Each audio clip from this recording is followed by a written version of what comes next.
My teammates would tell you I should take late night walks. Ain't no way you doing that either. You 7 feet. You not just walking nowhere. I'm 6'8".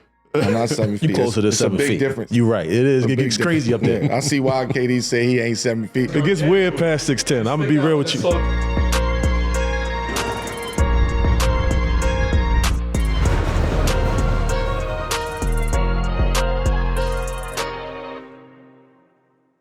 Yo, peace. Welcome back to 7 p.m. in Brooklyn. I'm Carmelo Anthony here with my co-host. What's up? It's Rudy Gay, the wave. You know what I mean? Got the little cut. You know what I mean? Hey, the do-rag did well today. Kazeem Famuyide, also known as Kaz. And of course, this is a Wave Sports and Entertainment original presented by FanDuel, the official sports betting partner of the NBA. As you can see, the fellas here today. This show is like a platoon swap every episode. We just switch out some great people, but don't matter who's here.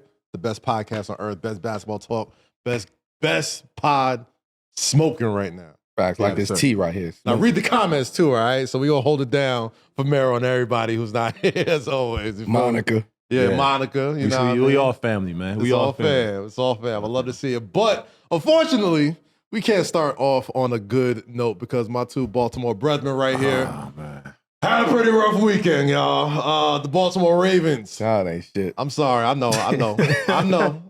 Shit. They went into Buffalo. Lamar Jackson, Josh Allen, the two top MVP candidates of the year so far, with a chance to go to the AFC Conference Championship.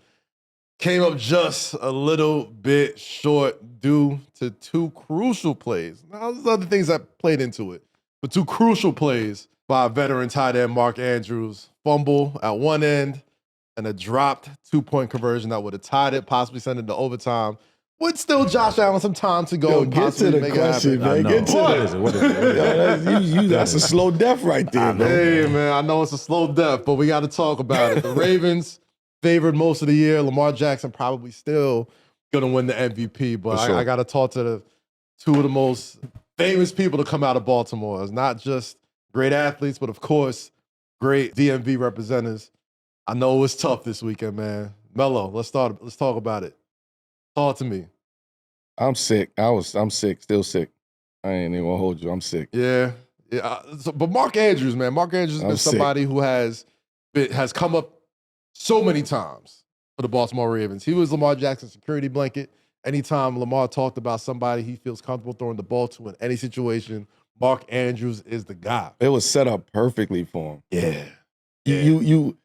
I'm a Ravens fan. Mm. If you're a real Ravens fan, you watch the game, you watch how it's played, you watch everything. Yeah. That second half was primed for Mark Andrews for that moment. Coming out of halftime, we get Derrick Henry going, right? He lead us the whole length of the field. Touchdown. That's his moment. Yep. Right? All right, cool. Boom. We got you. Now, Lamar, you make your plays. That fourth quarter is Mark Andrews' time. Yeah. And we went to him every time. And he was producing. Fumble fucked us up. Fumble fucked us up off of a great play. Fucked us up. Even with that, it still was like, oh, Mark Andrews for the win. Like, he's definitely Mark Andrews bringing us home because he don't make plays like that. It's a bad time. It's a bad time for Baltimore, man. It's hard to eat a crab cake right now. It's hard to, crab cakes ain't the same no more. Crab cakes don't taste the Not same. today, huh? Corner store, chicken wings and fries, salt, yeah, pepper, niggas ketchup, is hot mad. sauce, Yeah, that's a fact. half and half. It's just not, Don't taste that good today. it's just not, it's not the same, man, when the Ravens ain't playing. I think a lot of people, you're going to have a lot of Ravens fans in New Orleans still because we booked. We booked already. Right. And we ain't going to waste no money. One thing about Baltimore is like, yo, I'm going. That's a fact. Yeah. So it's like, it's tough, man. It's even tougher, right? Niggas in Because Baltimore still going to the. They still going. Man. as they should. They ain't But going to the game out of principle. Nah, they go to the game. You think so? Yeah. Nah, they for going to sure. sit right there at one of them bars. Them tickets is already spent. That bread is It's already. already spent. They're not getting their money back. hey, it's still a good Sunday to enjoy some football, no matter who's playing. No. But I think what makes No, it it's even not, dog. It's easy sitting in that seat. You know what I'm Listen, saying? I'm a Jets fan. I got no skin in the game. You didn't have a skin in Not no at skin in the all. game. I haven't Like, had skin in the game in 15 years, bro. I just get to watch the playoffs like everybody else. you know what I'm saying? But it's like it's a tough loss. It's an even tougher loss because It's I feel cold like outside. Like Yeah, it is. it's cold. And on top of that, even though it is a regular season award, I think a lot of people are looking at this game like, all right, whoever comes out of this one's going to be the MVP. Yeah, but let me give you a whole other perspective. Yeah. Even though they're in the NFC, it's still like the Commanders are like playing it, and the Ravens is not playing. Like it's still that. Even though we all technically we are the DMV. Right. That whole thing, it's like, still people don't like, understand, Melo, and we gotta explain that. I was about to say, I gotta explain what the difference between Commanders fans, Ravens fans. You know, the Baltimore and DC dynamic. It ain't even Baltimore DC, it's Baltimore DMV. Right. We not in the DMV. We not in the DMV. B-More is not in the DMV. We're not part of the DMV. To know a Commanders fan, it's like, yeah.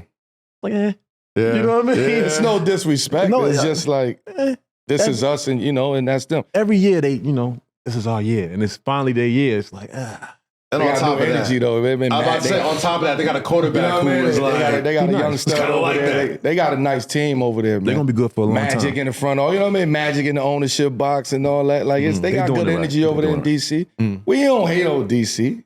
We just in our own little bubble. Over here. And for you to know that bubble, it's for you to love that bubble. It's two different worlds. Is there even a little bit of both of y'all that's even rooting for the Commanders to make it happen? Yeah. I mean, yeah. Because of what's going on, because of the dynamics. See, yes, that's the peace, God. It's Ravens are nothing for me. I'm just no, it is Ravens are nothing, nigga. But if they make it to the Super Bowl, nigga, you are against fucking, I don't know, somebody over there in the NFC. I ain't gonna say no names, but you gonna cheer for the Commanders, nigga. Stop playing, stop fronting. He coming wearing blue today too, son. He ain't no real fan, dog. Let's just keep it. Yeah, like what you doing?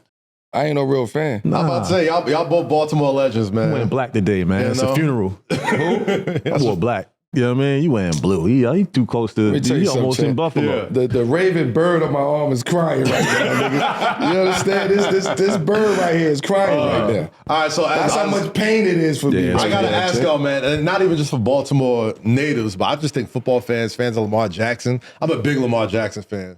I wanted this one for him so bad because I saw how nasty the media spin is going to be on him if he didn't win this game. It's cool. Going up against Josh Allen. They're already starting to talk about the Peyton Mannings of his day and the Aaron Rodgers of his day, where it's like, great regular season, great athlete, great quarterback, but doesn't do enough to win those games. Now, there's going to be a lot of talk about Mark Andrews, but it was uncharacteristic pick in the first year. Aaron Rodgers. Some of the greatest. Some of the greatest, for sure. Put me up there with them niggas. Some of the greatest. It's hard not to root for Lamar, man. Like he just what he do. He always say the right things. Yeah. He produces. He stay out the way. He's never in trouble. We never heard anything about him. You know what I'm saying? That's our quarterback. Not to mention, he's 2-time MVP. Like, the proof is in the pudding. He about to be 3. About to be 3-time, man. Yeah, 3. I mean, God willing, we need that. We need something. God damn. It don't hit the same. It ain't all bad. You sound like it's all bad. It's all bad, dog. We ain't had Zay. True. You know what I'm saying? Like, we ain't Zay. That's a big loss for us. Not making excuses, but even Rashad Bateman went down with 3 turnovers in that game, 3 major turnovers in that game, even early up in the game. It still came down to execution down the stretch. I don't give a fuck what happened. It came down to Mark Andrews making that play. Even him fumbling. It came down to him making that play. Yeah. That says a lot about Lamar. I don't give a fuck what's going on. We still going, but I'm still coming back to you. That's what I like, though. I'm still coming back to you. You are Mark Andrews. You are our tight end. You are the heart and soul of what we have over here. We're going back to you, champ. And we're going back to you in crunch time, put the game on the line, and it's on you to deliver. And at that moment, Mark didn't deliver. I don't take anything away from Mark Andrews. He's a hell of a player, but at that moment, he just didn't deliver. I feel like he got a lot of pressure on him. That started last year, though. When he got hurt, likely killing. You know what I'm saying? Play the same position. Yeah. As a competitor, you feel that pressure. Like, I mean, I don't know if that had anything to do with what was going on now. No. But you know what I'm saying? With him and Likely, because they were killing. Both of them playing well this season. They played well for us, but we ain't gonna do that, Rudy. We ain't not drawing the wedge between our team. I'm not. It ain't Likely or Mark. It is a business, though. It is a business, though. Mark was our guy. So we going out. He's been our guy. I'm saying he felt the pressure though. Like, you think he felt the pressure? You think as he catching that boy, like, oh shit, likely. No. You ever see Cars? He felt the pressure all year though. For sure, all year. I'm sure, likely presence was putting a lot of pressure on him. Of course. It ain't you never seen the movie to Cars with Lightning McQueen? Yeah. And the old. But we need that. That's how that's how you build a team. You know what I'm saying? Bro. We building a team over here. You know what I'm saying? Mark Andrews it was solely on him at that moment. He dropped the pass and that we move on. It's unfortunate, man. But AFC Championship is set. He should be upset. You know what I mean? But in addition to, obviously, everything what happened in football this week, outside of the sports world, social media users everywhere, just users of internet everywhere, was mourning the loss of TikTok and everything that it came to. Got 90 days with TikTok. Gotta figure out what Trump gonna do. He gonna sign it? Right. If he sign it, it's worth trillions. If he don't sign it, it ain't nothing. It already is probably gonna be worth trillions, especially given all the trouble they went to. He said he want half. He said U.S. should get half of TikTok. All right. But in addition to that, as social media users, we gonna jump right back into that in a second. But as social media users, we're mourning the loss of TikTok. Not even 24 hours later, it was back online with a message thanking President Trump for helping to bring it back. And of course, social media had a whole lot of fun with how long TikTok was gone. They said the TikTok era lasted as long as his vintage Carmelo Anthony Atlanta Hawks jersey. Now, Melo, I gotta ask you, do you have this jersey? Yeah, I do have one. Okay. It was only like 2 made. It was like 2 made. They sent it to you? I was traded to the Hawks. I know, but they sent you the jersey? Yeah, they sent it to me. That's crazy. When I went back, I think when I went back to play in Atlanta, then they gave me the jersey. So when they made that trade for you, did you even check in Atlanta, or it was just? I respected Atlanta so much for doing that though.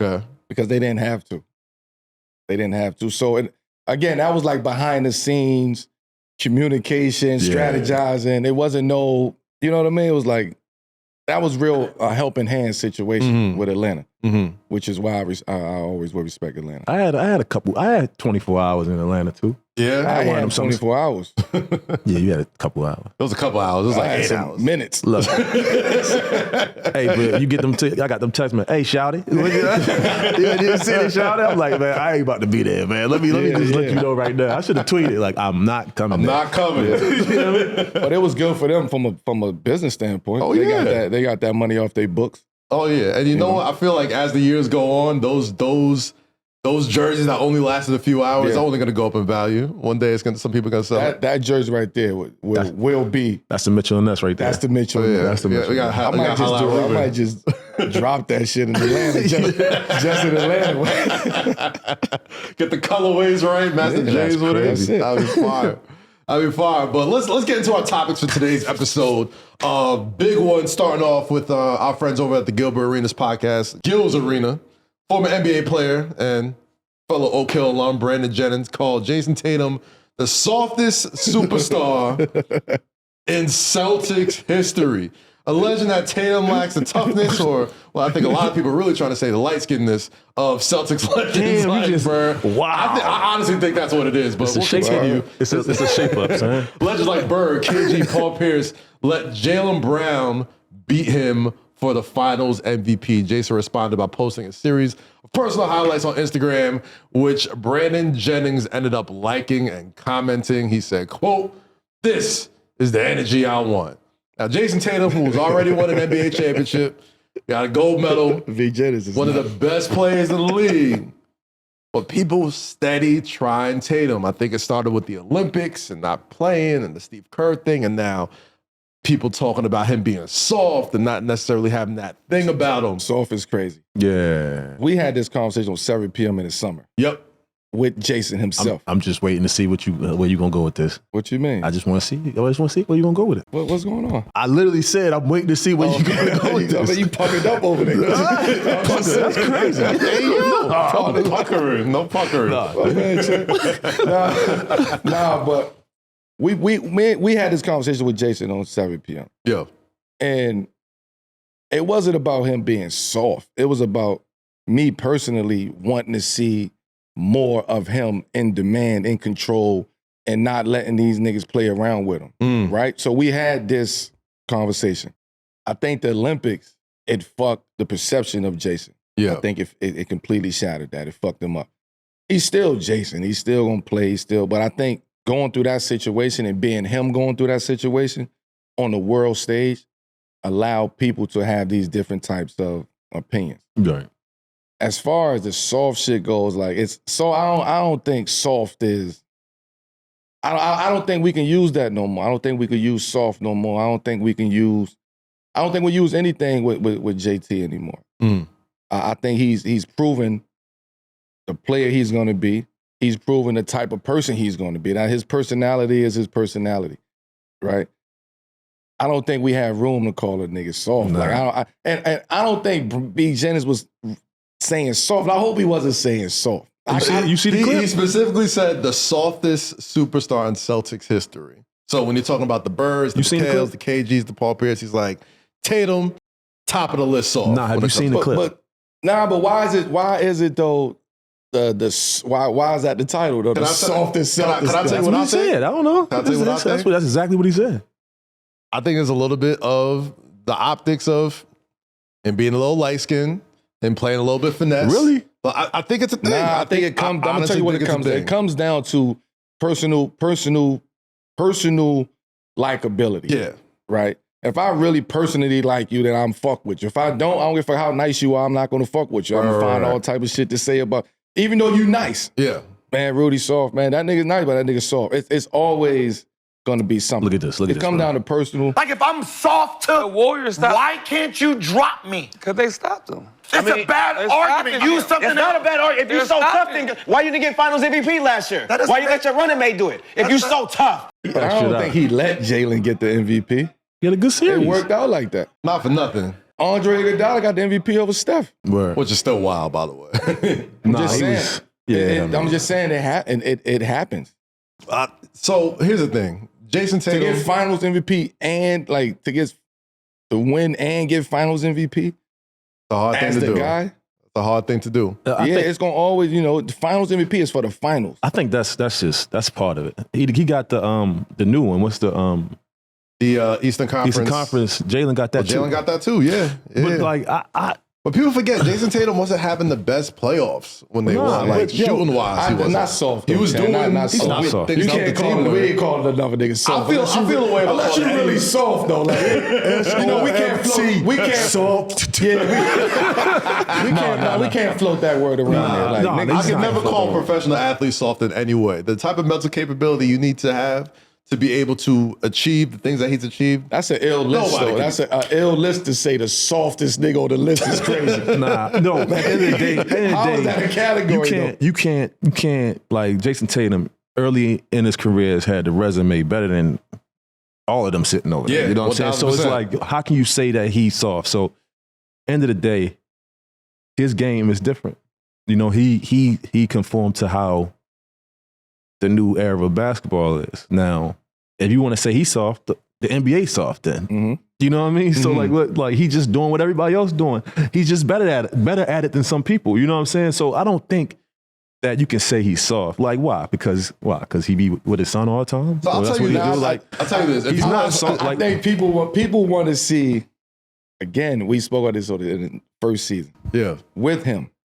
People want to see the grittiness of him. Like people, that's not him though. Like even for me, it was like, I gotta really sit back and be like, nah, this is not his personality. Like as a fan, right? And somebody who's done it, like I want to see that. I see that type of energy coming from him that we haven't seen that from him.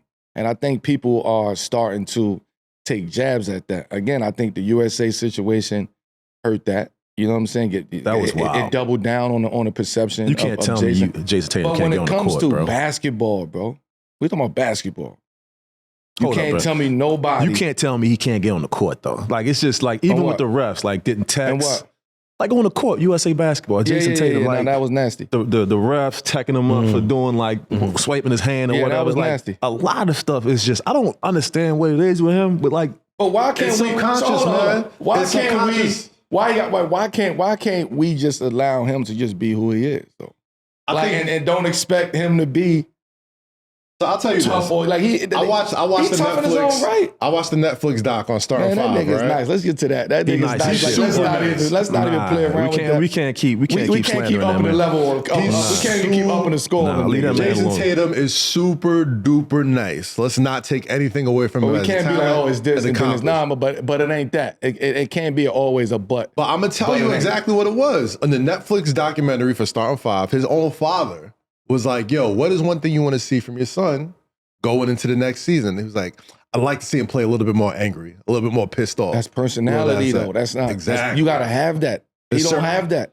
I feel like we've seen it. He do it in other ways. Kill you silently. They are still one of the top teams in the league. They are the defending champions. They are probably still, depending on how you feel about the Cavs or the Knicks, the favorite to come out the East. I don't think anybody's questioning his skill. I think people see Jayson Tatum and they see the other players of his age range, of his class, the John Morants, the Edwards, that type Put of them stuff. all, line them up. And people, I'm still taking Tatum. I'm not saying taking one or the other. I'm just saying you named all them guys. You named the guys. Right. Line all of them up with Jayson. Line them up. Yeah. That's all I'm saying. Like, and he showed that. He lined them up. Everybody you want, he lined everybody up. Bruh, you can't, like, somebody that's averaging 26, 27 points, the best defenders every night. How can you say that? How can you say he's soft? It's like, I played in this league, no matter what. To average 27, somebody gonna try you. You know what I mean? Like, somebody gonna try you. Like, you ain't just gonna have it easy. Like, to average that, like, on a bad day, like, somebody gonna try you. I just think and to talk about his father, like, yo, that's what any father would say. Yeah, like, yo, what do you think about Kai? What you say? I wish he played more angry. Yeah. That's any father's gonna be like that. Like, you know what I'm saying? So I wouldn't say that's that I'm just saying put that's the more perception fuel on that it, but he just being a people dad. draw of him after a while, right? I think obviously the conversation because is it's kind of always crazy. he got it. Okay. Yeah. He won. Boom. He played this. His game got better every single year, right? He developed. He got better. He won. Now it's like, oh, he won, but it's a but, right? And it could be a but. I mean, it could be. We may not never see that from JT. That's just not his personality. As a fan, I wanted to see that. As a fan of him, I wanted to see that grittiness. You think the Kobe stuff got something to do with it? Soft is crazy. What do you mean by the Kobe stuff? The Kobe text. Remember the text? Oh, come on, man. That was funny. Maybe Soft is crazy. That way, we can't keep calling niggas soft though. Like, Yeah, it's just like he looked it clearly affected him because he responded. He got on social media. nigga, if a nigga call you soft, nigga, like, nigga, what? That's that's I crazy. gotta see you about that. That cuts deep. Like, nigga, you, like, that nigga is soft. Nigga, that nigga's the softest superstar. Like, soft cuts deep. You get what I'm saying? It does. I don't think that's the right word that BJ should have used. I understand his opinion, but that's not the right terminology to use when you're talking about. I think it's his temperament. Unless you really truly feel like that. You truly feel like that, then stand on it. Like, he doubled down. all right, so you really truly feel like that. I wouldn't use the word soft. I wouldn't either. I wouldn't either. I'll leave it one last thing before we change Tim Duncan subject. wasn't soft, was he? Hell no. I don't think anybody would call Tim Duncan Grant Hill soft. wasn't soft, was he? Absolutely not. So we talking about personalities who was actually stars and superstars in this league.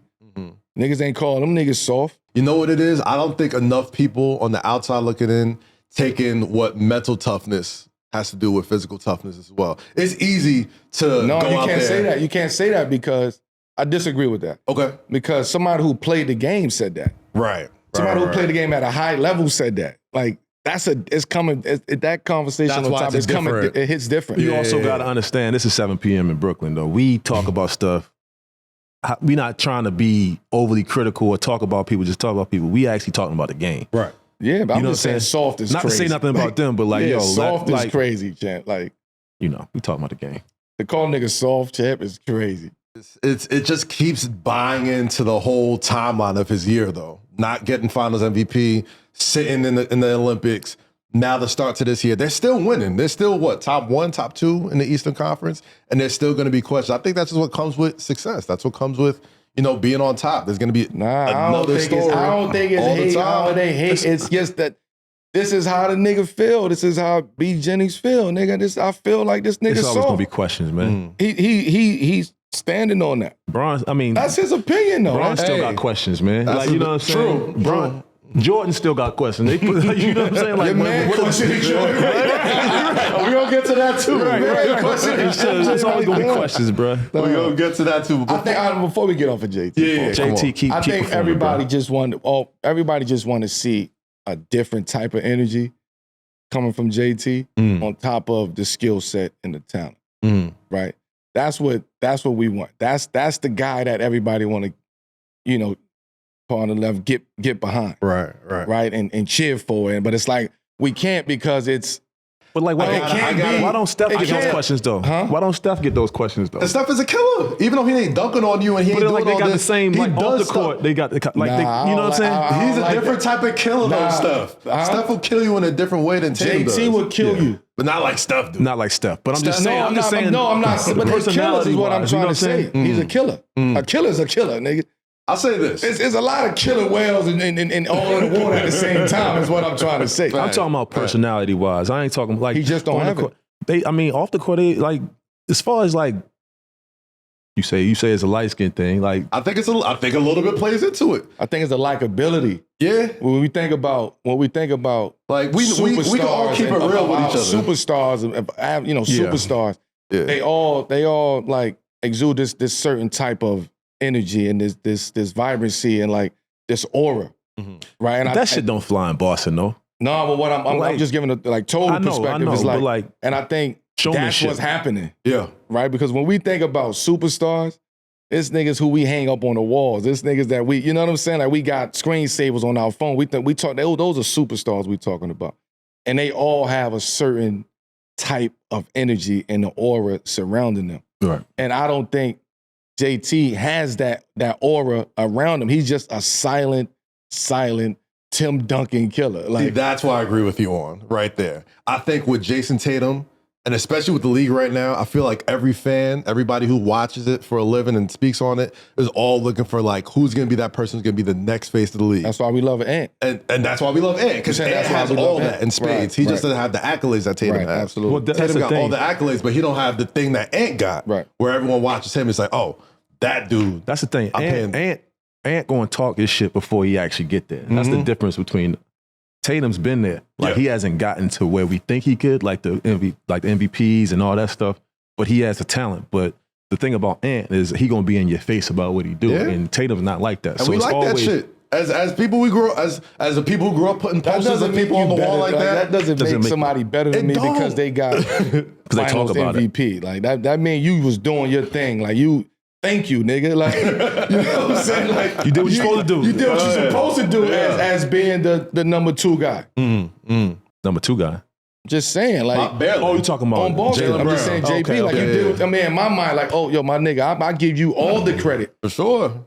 Like for holding this down. Right? I can't have this without you doing what you doing, what you did. Man, I know we're supposed to move on, but I got to ask one more question about this subject. Do you think Tatum should have just ignored it? Like, should he just like not even? I think the moment he posted on social media, I think it's certain shit that you ignore. Yeah. If it's coming from like the corporations, like the big corporations, ignore that shit. They talking heads. This is what they got to do. But when it's coming from a peer, like somebody who's in the part of this fraternity, that shit hit a lot different. Yeah. So that's why I think I feel like he felt like he needed to at least shoot back. And show you I ain't soft, nigga. You gotta shoot back at a nigga like that. Got to. You got to. Coming at your manhood a little bit. You gotta. Nigga, soft. Soft. Like, that's what I'm saying. That word, certain words, like we don't use. Like soft is crazy. Nigga, soft ass nigga. Like that's like we don't.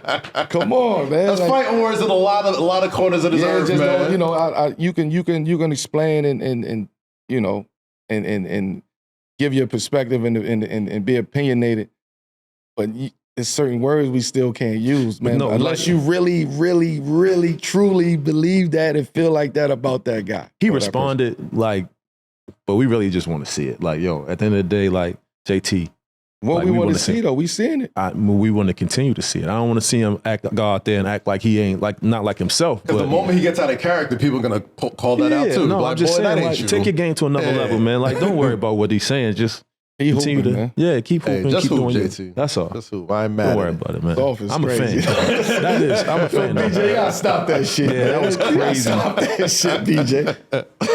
You should compare that man to Larry Bird and Ticket. Like, yo, come on, man. Like, Two craziest, most mentally tough, physically tough players ever. Like, yeah, that's not like honestly. Kevin McHale was getting punished. Yeah, Nigga getting slapped, punched, all type of shit back in the day. Like, you had to be tough playing back in the day, nigga. That shit was a different type of toughness going back through in the the day. Pistons every couple of It years. was different issues that they was dealing with back in the day. Yeah. You know what I'm saying? So you had to have a different aura, different toughness about you back then. Yeah, it was flying commercial. Real issues back then. It was flying commercial. You know what I'm saying? Niggas was Gotta be taking up in the morning, Amtrak man. on You know what I mean? the back-to-back games. They Like, took flying in same day to lunch pails to the game. game, man. Bro, you know what it's like getting on Shit that is- early ass flight after a long game. man. Still rubbing Boston back in. cold too, bro. You gotta on, be a man. different type of Gotta person. be a different breed, man. Come on, man. All right, let's switch subjects real quick. Speaking of champions, people who have won at a high level, the Warriors, Golden State Warriors, are only slightly above 500 this season, and Steph Curry has been nursing injuries and isn't necessarily performing to his highest level. But he believes the team, as constructed, even though there's been a lot of online talk about Golden State, what they should consider making moves, trading people away, or any of that stuff, Steph Curry shut all that shit down and said, if there's a situation that made sense for our team, I'm pretty sure we'd know about it. That's how we've always operated. That made fuck out of here, nigga. Fuck is y'all talking about, Leave me man? alone, man. So here's my question to y'all, man. Is it right for the legendary Steph Curry to possibly end his career on a bad team? It happens. It happened. I mean, he can't control who. Like, you know, that's like he just go out there and do his job every day. You know what I'm saying? Work with what he got, who he got, and you know they are capable. That team is capable of being a good team, and you know they had their run. You know he's going to keep on pushing. You know, Father Time is inevitable. You know, not saying that he's slowing down. And you know, he has some nurses, some injuries. You know, but everybody go through it, man. It is what it is. You know, I think it's just more us talking about like how could this happen. You know, Right. we gotta. You know, there was a Wizards Michael Jordan. You know what I'm saying? Trying to forget it. Trying to forget it, but it's there was a there. Wizards Michael Jordan. You know what I'm saying? There was a Spurs Dominique Wilkins. You know Not what I'm saying? everybody gets to walk off in the sunset with their same no, jersey no, on no. in the playoff game or a championship game. Nah, Don't happen like that don't all take the time. anything away from his legend. You know what I'm saying? He changed his game or whatever. That whole team changed the game and how, you know, they had their run. They were great. And they continue to be great players, you know, everybody that was a part of it. But, you know, I mean, people start to figure it out. It's hard to be good every year. Let me throw y'all a question, right?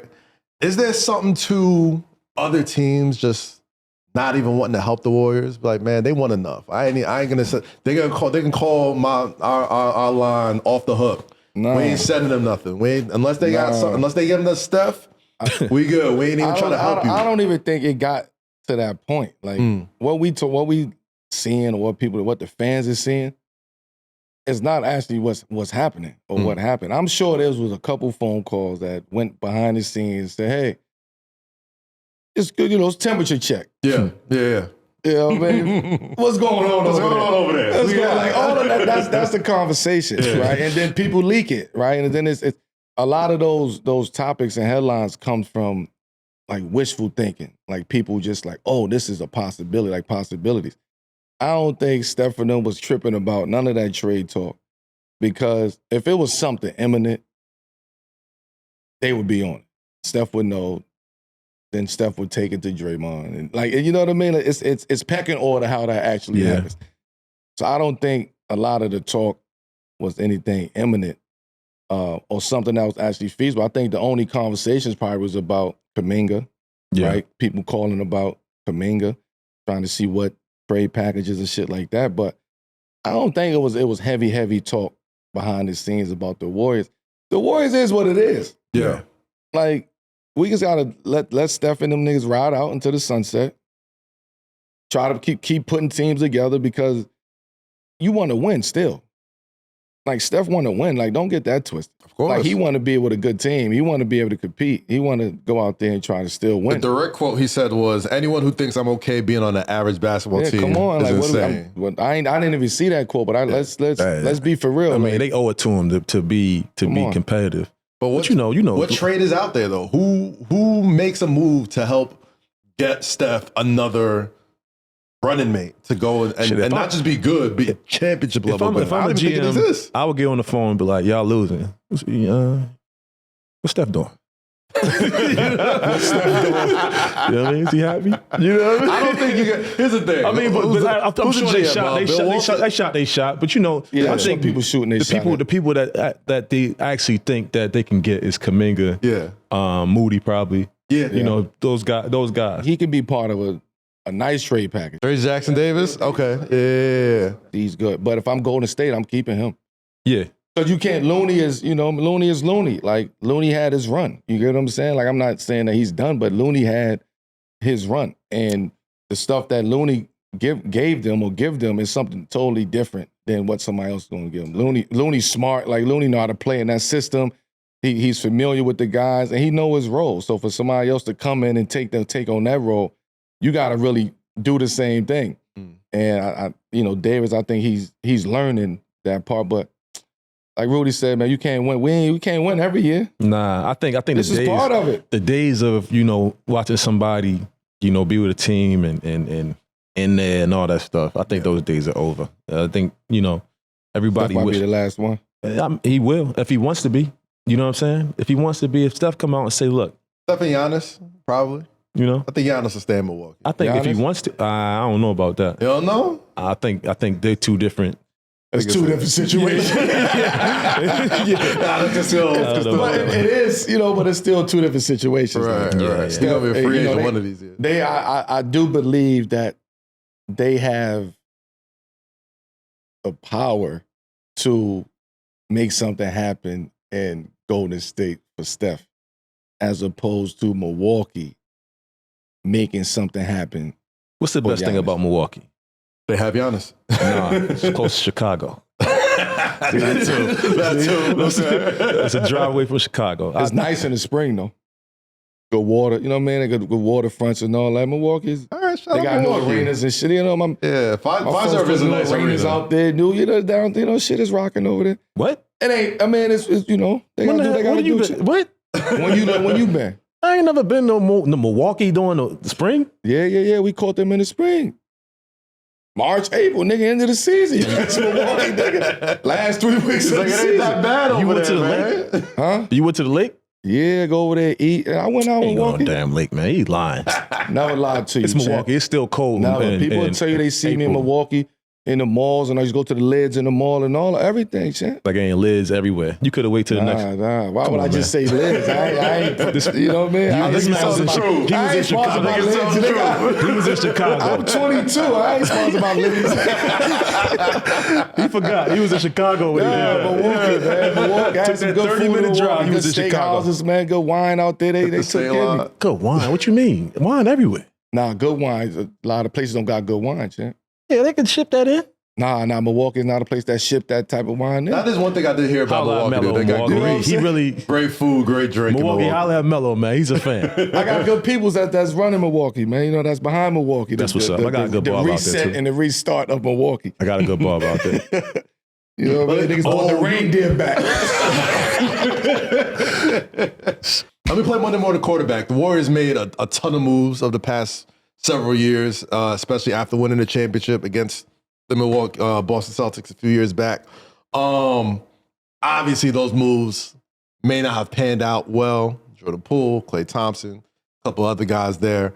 When teams break up, right? When they have great, players and great chemistry, especially the way that the Warriors broke up after winning that championship, how much of that do you think sort of lingers over the years, where there's not just maybe there's a little bit of resentment towards Dre, maybe there's some resentment towards the new front office. I know Bob Myers left, Luke Walton came in. There's a lot of stuff as players.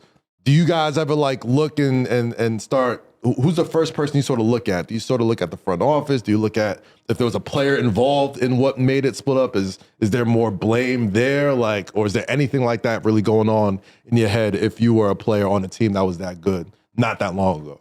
I think it came a time with Golden State just became, and it happens in every situation. Like it comes a point in time where you got to really figure shit out, and you come to a realization that we can't do this forever. Yeah. Right. So you got to start looking at pieces to plug and play, and like what situations and scenarios, and like I'm sure the Klay situation has been on the table in their mind for the past couple of years. Like that's a conversation. You don't just think about that at that point in time. Right? If you own the front office, like you have to start strategizing. What if we lose Klay? Right? Which is why they started bringing along a Moody and the Jordan Poole, and like they was hoping and wishing that Jordan Poole gave them that type of, not what Klay did. I don't think nobody can do what Klay did. Right. But Jordan Poole could give them another kind of spark, another wingman to Steph and Draymond. I think that's what they was looking for. Bringing Wiggins over really helped, right? Smoothed everything out. Iguodala was leaving. You know what I'm saying? I think that helped, them over there. But I really think that Dre and Jordan Poole, not to shed light on this, but like I really think that was a touching situation within the organization. I think within Dre personally, right? It was a moment.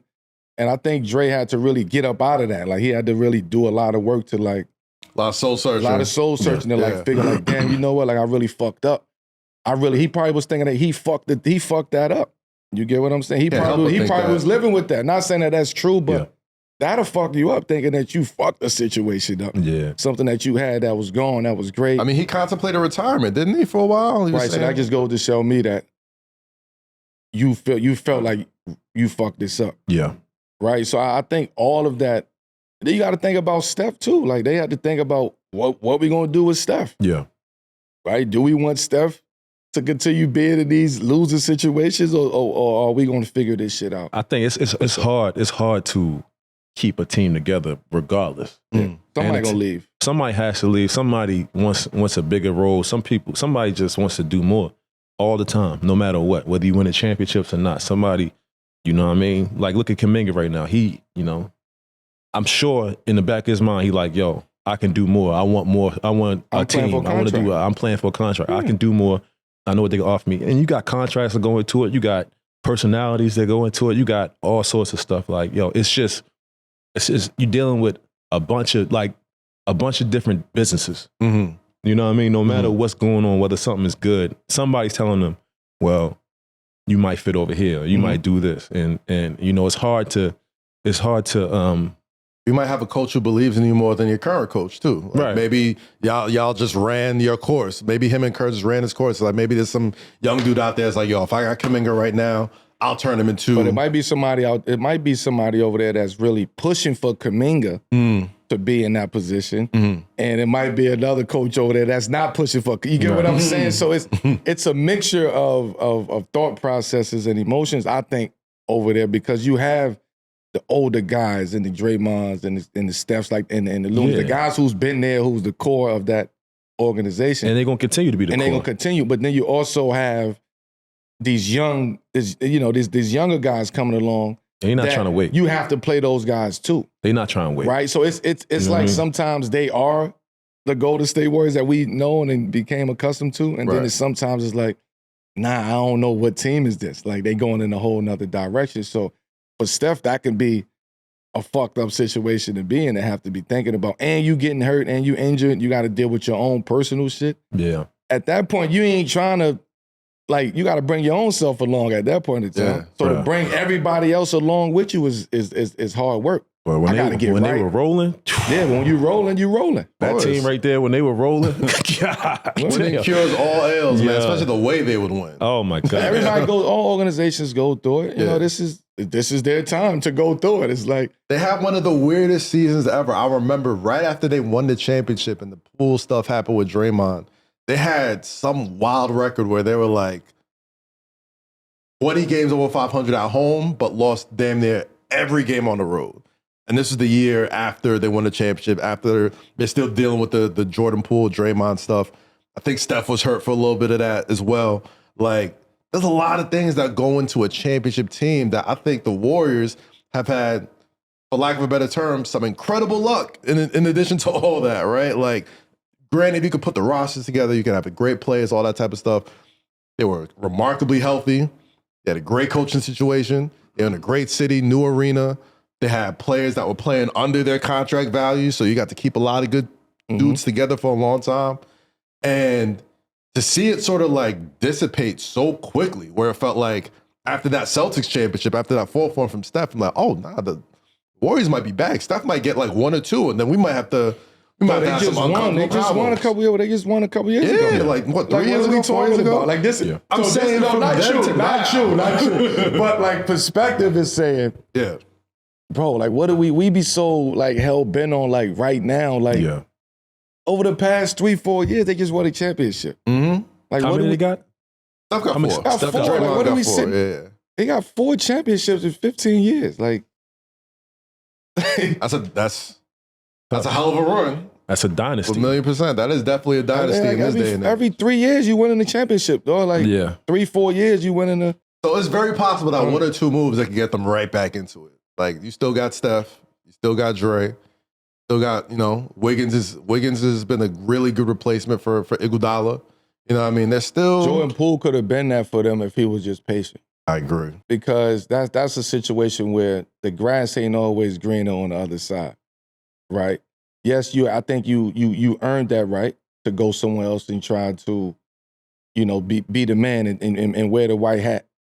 Yeah. But I'll guarantee you realizing that, nigga, this shit ain't what it's not easy wearing that white hat. No, it's not. You get what I'm saying? So now you looking back, and it's like, damn, like, nigga, I could have did that, I could have did this. He's still watching them play. He's seeing where he would get off and all that. Like he's still watching them because play. that was a perfect. It was set up for Jordan Poole. Perfect like lob for you right there. Yeah, it was set up. It was the perfect story. They found him out the G League. You know what I mean? He did his thing. The pool party, Splash Brothers. It worked so well. Yeah. And then one decision just kind of. He's actually everything. Funny to watch though. Yeah. Some of the shit he be throwing up. Yeah. Yeah. He NBA Street. I'm like, yo, he shot that? Zero conscience, bro. To win a championship like that is insane. That you know what I'm saying?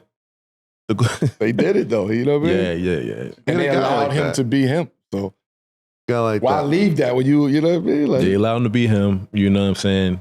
It was just perfect for him. Perfect for him. He's Jordan Poole. Like he became Jordan Poole from being Jordan Poole. Mm-hmm. And we don't hear enough about it, obviously, because he's not winning like that. But I think, with him maturing, I think he would have matured way faster. Staying there. Absolutely. Yeah, for sure. But I gotta go. Shit is happening. It's riffing here. It's beef. Got a nice paycheck fights. Like, you know what I'm saying? Like, niggas don't like me. Yeah. Like, from the first whistle to the final drive, FanDuel takes the NFL playoffs to the next level. Because right now, new customers can bet $5 and get $300 in bonus bets if you win. That's $300 in bonus bets if you win your first $5 bet. The FanDuel app gives you everything you need for live bets, same game parlays, and so much more. Plus, when you win, you'll get paid instantly. Sadly, the Ravens missed their shot at going all the way, but there's still good football going to be played. I'll be checking out my FanDuel app to see what over and unders they got going on for the conference championship games this weekend. So just visit FanDuel.com/7PM to join today and get started with $300 in bonus bets. That's FanDuel.com/7PM. Make this playoff season unforgettable with FanDuel, an official sportsbook partner of the NFL. It feels like a lot of conversation about teammate chemistry. And while talking about Draymond and Baron Davis that you mentioned before, Darius Garland of the Cavaliers got real about a turning point in his relationship with Donovan Mitchell's hopefully fellow All-Star this year. He shared, quote, "We just sat down and talked. We explained to each other, this is what we're going to have to do to win. This is what we're going to have to do to get to the East Conference Finals and to the Finals." That was probably the first grown man conversation I've had in the league so far. Now, the Cavaliers have been great this year. Top record in the NBA. Rudy, Melo, How would you describe the Cavaliers right now? And also give some insight into what having those kind of grown man conversations, whether in the offseason, during the season, during the game, with a teammate that you know we ain't going nowhere unless me and you are on the same page. What are those conversations usually like? I think it's big because it's two ball handlers, two people that, you know, granted, they have a lot of help in the two bigs. Sure. Mobley, Allen. I think Mobley probably one of the best bigs in the game right now. Allen playing great. But for them two, and you could kind of see when they were playing before how it was kind of a disconnect, you know, my turn, your turn, my turn, your turn, playing, kind of competing against each other. Yeah. Which is, you know, for them to have that conversation, which I don't even like, a lot of times that don't happen. You know what I'm saying? They just go out there and just do you, I do me. You know what I'm saying? For them to be able to have that conversation and hash out things for the betterment of the team, it shows they for real. You know what I'm saying? They for real. And it's working. But at the end of the day, you know, the situation, we talked about this last time, like having two guys, two all-stars that learned each other and, you know, might have to take a back seat, you know, not like what we talked about before with Phoenix and understanding each other. Right. You know, like this is what we got to do to win. But, you know, it's management, it's coaching. They've been having great coaching and also just, you know, just being adults and like, yo, this is, we've done everything else. I want to win. You know, we know that only way we can get there is between us and we got to figure it out, which, you know, you need more of. All right, let me ask a specific question, especially Grizzlies teams that you were on. I felt like that was probably the team that you probably had the best teammate chemistry with, had some great playoff runs. What were the conversations like with those guys on that team? Because it kind of felt like each one of y'all had to sacrifice a little bit of yourself to get the best out of everybody. Were those any grown man conversations between you and Zebo and Tony Allen and those guys? What were those like? Yeah, I mean, that's the thing. Like nowadays, I think the difference between that team and basketball now is like we all knew what we had to do every day. You know what I'm saying? Tony Allen's like, yo, I'm gonna guard the best player. Zach, I mean, more than anything, I think Zach and Mark playing together, two bigs playing together, like we just all knew what we had to do. Like Zebo is a post player. Mark is a post player, but he was more of a facilitator because Zach's down there and he's better at it. You know what I'm saying? So it was just like us growing together. It was touchy in the beginning because we all trying to figure it out, but it ended up being something special because we all knew our place. We all knew, you know what I'm saying, whatever it is. Like they just wanted me to score. I go out there and score. We give you the ball in the post or whatever. You run the plays and like, Mike, you facilitate everything and had a tough job trying to feed everybody, you know what I mean? So we all just knew each other, like 5 to 7 totally different personalities, but we all like, we knew each other, you know what I'm saying? Became really close because I know how he is. We know how, you know, whoever's going to be loud, we're like, oh, he's going to be loud. Whoever is don't talk, all right, we got to help him because he don't talk. Whoever, you know, okay. However, we just helped each other. Now, did those conversations come after like a disappointing season like the Cavaliers had, where it's like, yo, we could be a conference finals team, a finals team? Like, was it like a low point where you finally got to a level where you were playing the way that you wanted to play, or how did that go with y'all? It's just being around each other. Yeah. You know what I mean? Like, just like Golden State, you know, after I seriously doubt they had them team dinners on the road. After, you know what I'm saying? You can tell there was a fracture in there. Them team dinners wasn't happening no more. You know what I mean? You know, just sitting with each other and rapping like, yo.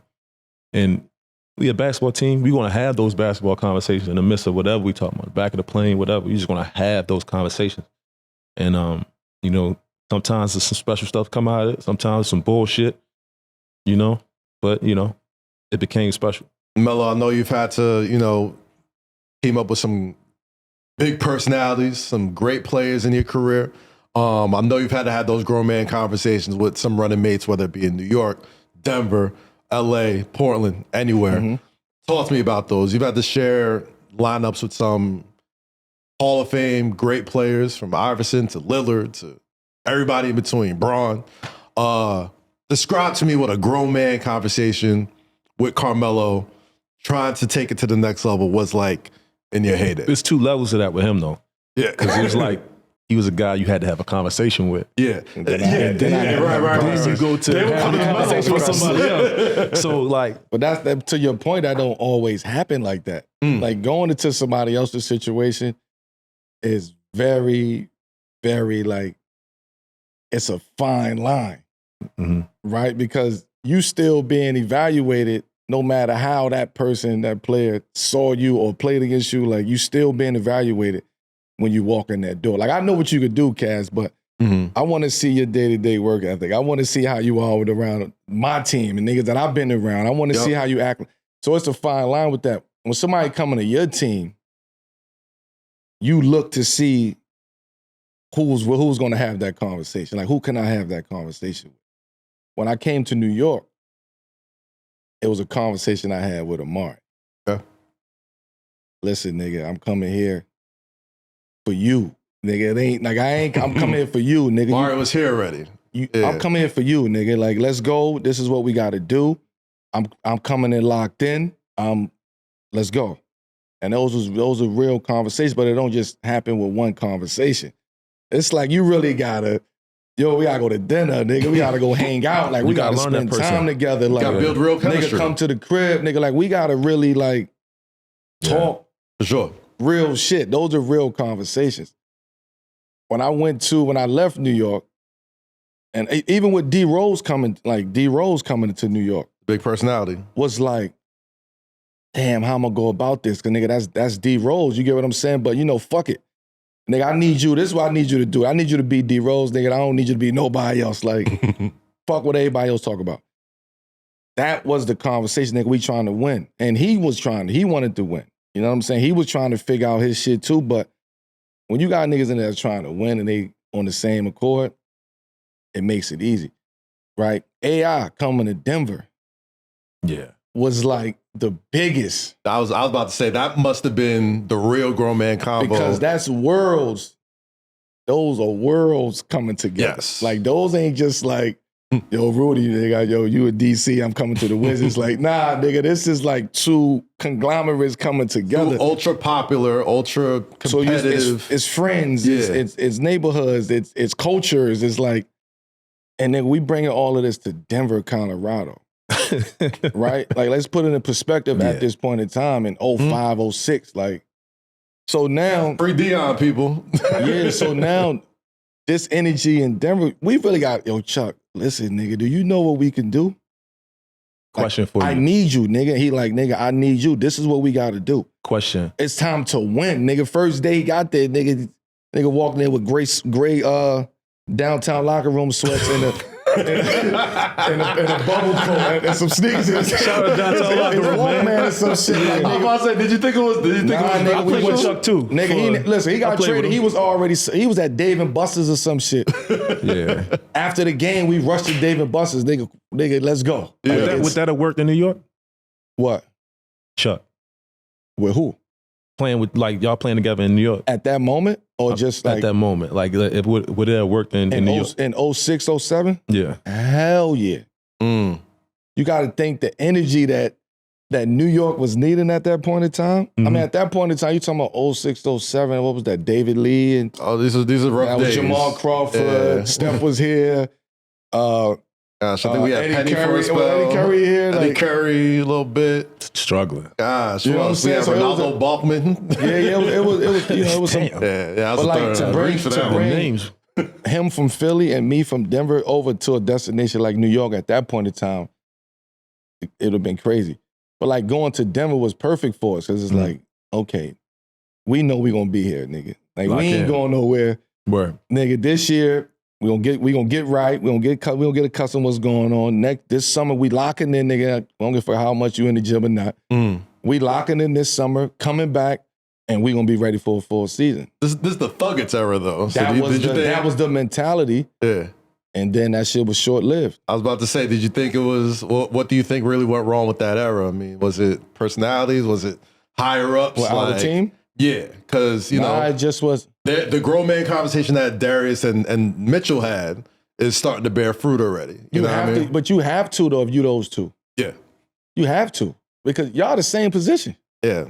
And they didn't change y'all much. y'all in the same position. That could have been nasty. Like you know Darius could have felt like, nigga, you coming to take my shit. Like we play the same position. Nigga, you was doing the same shit I'm doing, but you was doing it in Utah. Yeah. I'm doing it here. So now we got to come and figure this out.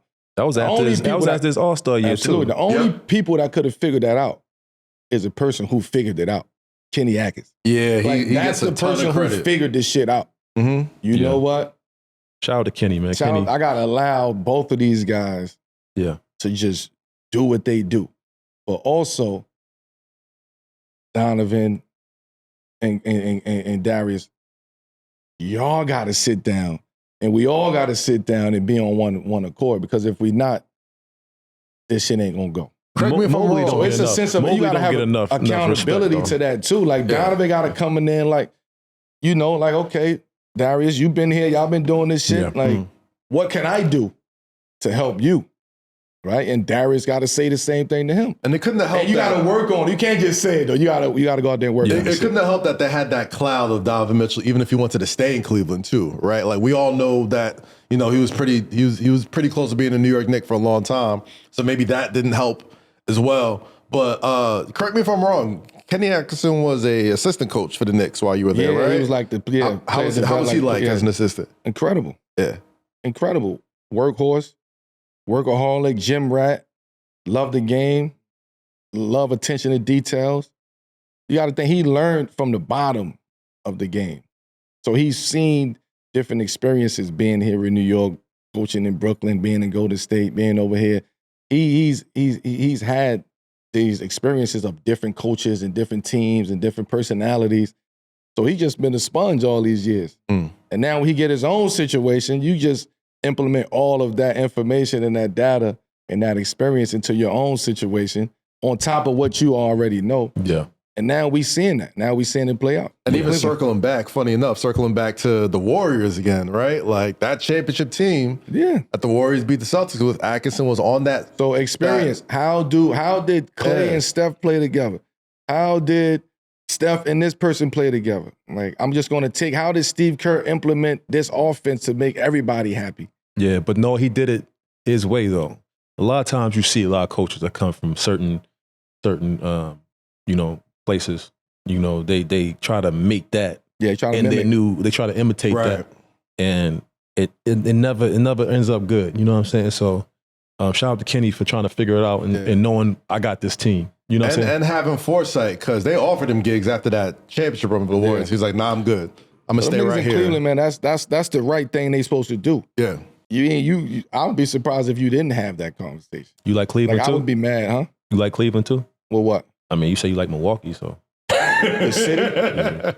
I was thinking business. Milwaukee was more of a business conversation. I'm just saying, like, you just. Milwaukee was more, I got some people over Maybe he just like the Midwest. I don't know. You said the lakes. They got lakes in Cleveland. My experience. Yeah, they got lakes over there. I just know Milwaukee got fire restaurants. That's all I know about Milwaukee. I used to go to the lake over there and see. What you talking about? I used to see Spreewell. They do. Y'all be going. I used to see Spreewell on the lake in Milwaukee when I used to go there, champ.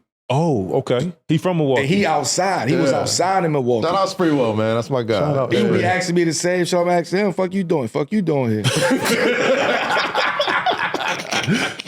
This nigga, there's no way you in Milwaukee, bro. You like, I know you now. I'm telling you. I know you. You're not in Milwaukee, bro.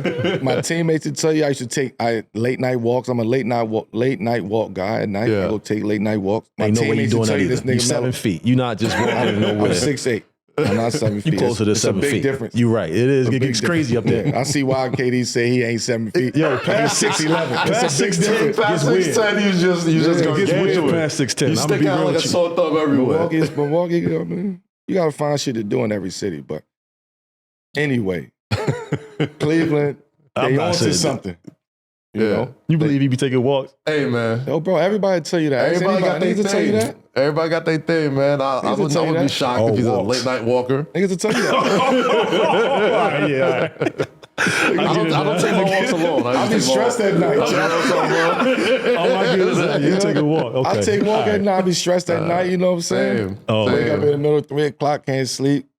Take a quick little walk, come back. They can tell you shit. You know what I mean? Niggas will tell you shit. My walks don't be lonely though. I take Bro, My shit ain't lonely though. It's just I That's what he mean by gotta taking them walk 2 blocks and come back. Ain't nobody outside. It's the best time to walk. Ain't nobody outside. It's quiet. Cool, get your mind right. Yeah, shout out Milwaukee, man. Shout out. Not fucking with it. Not fucking with it at all. That's an early fuck with a fuck out Again, here. I was talking Milwaukee from high level business standpoint.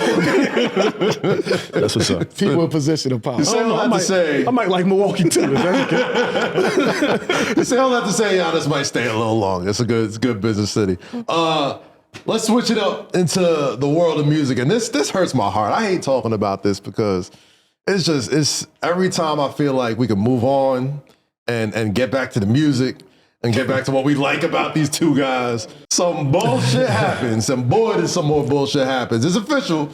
Drake has formally filed a defamation and harassment lawsuit against Universal Music Group for spreading lies about him through the distribution of Kendrick Lamar's hit record, Not Like Us. Drake's team made it clear that the lawsuit is not about Kendrick, but rather UMG fanning the flames that Drake even, if you've seen the paperwork and everything that was released on the internet about the lawsuit, Drake used work from streamers like Kai Cenat, people who posted reaction videos to the song, everybody who really got something off of Not Like Us, except Kendrick himself. So, question is, Melo, Rudy, is Drake calling the lawyer unit his way of admitting that he can't beat Kendrick without filing a lawsuit?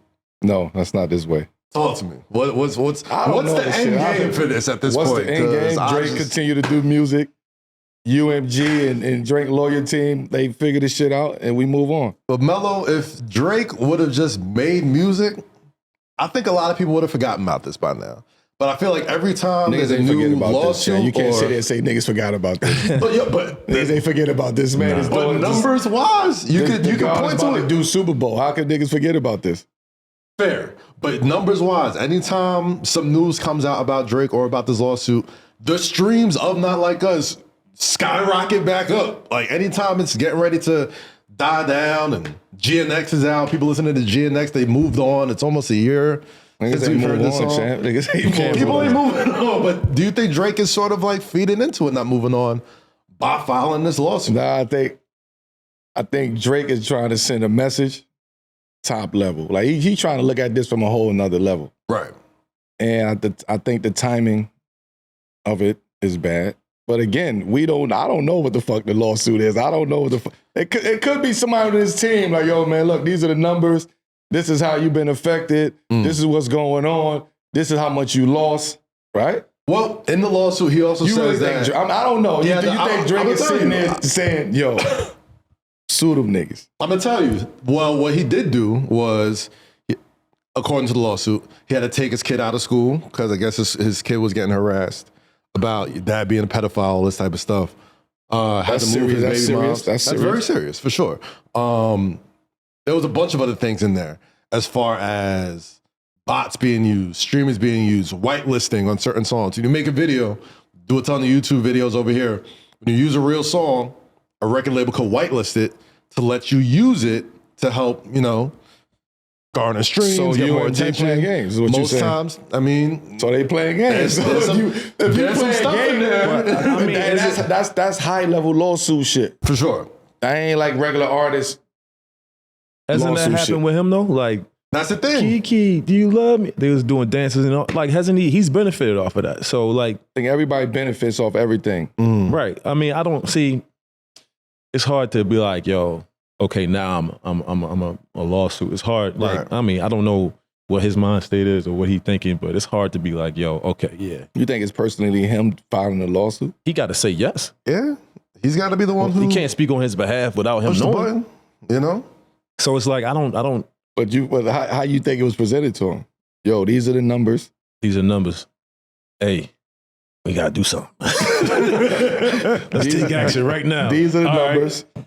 This is what you lost. This is what you lose, and this is how it can affect that's this part of the X, game, Y, though. Z. Like, yo, if you really the artist that you have been all these years, make the music, Send your little subtle shots. They've been throwing little subtle shots to each other for years. Do you think this is an artist? You think this is artist Drake, or this is like business Drake? It has to be artist Drake. You don't think this is business, like business Drake? It's both, because in the Heart Part 6, after his response to Not Like Us, which he should have done, just continue to make music and respond, all that type of stuff. In the Heart Part 6, he's basically saying like, all right, come to me when you're talking about facts. He was like, I would have liked Not Like Us if you wasn't, saying some lying bullshit that you fed, the blogs to about me being a child molester and all this type of stuff. But, I think the rap part of Drake is still dealing with the fact that he didn't just lose a battle. Like, people lose rap battles all the time. Jay lost rap battles.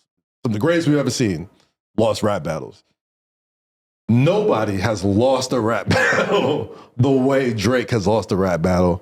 As far as things that he's been successful with, you talk about Drake benefits from a lot of the things that he's alleging UMG and Kendrick to do.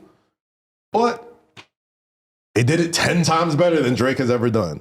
Drake's master thing that he would do when he would diss people, he won't just diss you, he'll make sure the entire world is singing that diss record. When he was dissing Common years ago on Stay Scheming, when he was saying, I agree with all of that. I'm just all that shit.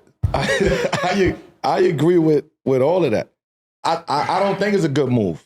I just don't think that's a good move. The timing of it is not a good move. Now, I don't know the paperwork. I don't know what's the lawsuit.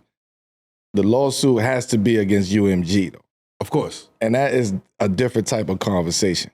That ain't got nothing to do with ground level artist shit like that. That's a different type of conversation. When I take off the rap fan hat and I put on the businessman hat, and you're working with UMG. UMG has been your label since day one. Right. And they are financially supporting pretty much a smear campaign against your career. Yeah. They're supporting your op. And they know, and not even just supporting your op, but on top of that, like, let's put it in basketball terms, right? But it's not a smear campaign. He was technically, we going. This is battle. In basketball terms. So if y'all don't know how to handle this, UMG and all these other people, this is how this shit works. But I'll put it in your terms, right?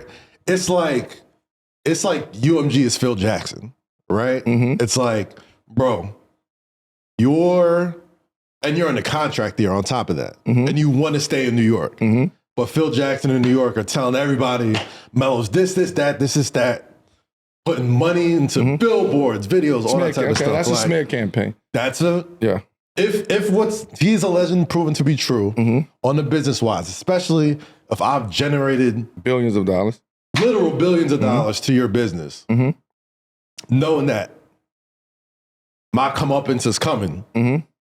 And they're like, nah, we're not gonna. So would there be the timing of that is okay? Rough So also. a lawsuit is a lawsuit, right? For sure. So now, if they would have use that same energy with the heart, okay, there's no lawsuit. So therefore, I don't think it should ever be no lawsuit to come with it. Like it's just, it's not fun when the rabbit got the gun. They use the same tactics for Family Matters. When Family Matters dropped, that joint was just on just as many podcasts. I'm saying the fact that we are in the same building. Yeah. And I'm on this side, and he on that side, and it's like you ain't coming over here no more. Like you stay, everything is on this side of the building, and you got to hear all the noise on that side of the building. You got to hear the celebrations. You got to hear the music in the building. That's what they do though. That's like the business, like the companies. They don't care. Like they just want to make money. Nah, we know that. Money regardless. We know that. I know, but at the end of the day, before Kendrick made that first diss track, right? When Drake made his with the AI and all that stuff, Snoop on there talking, everybody's looking like this, like it was crazy. I thought it was whack too, but it's rules. But everybody was like it's the best thing. It was all over social media, and those same things applied. But nobody expect Kendrick to reply like he did. Yeah. There's no rules in fighting. You know what I'm saying? There's no rules in war, champ. Everybody thought I seen the comments of people. Oh, it's war now. It's war. I'm like, And a lot of, I'm not saying that Drake is a great artist. It's war, Rudy. It is, but the only thing that can limit you is believing that you are limited. Become limitless. You read something? You know what I'm saying? We always got the quotes, I'm telling you. And they be perfect timing. Yo, you be cheating, man. That's perfect timing. Yo, my intuition told me look down at this and say, the only thing that could limit you is believing that you are limited.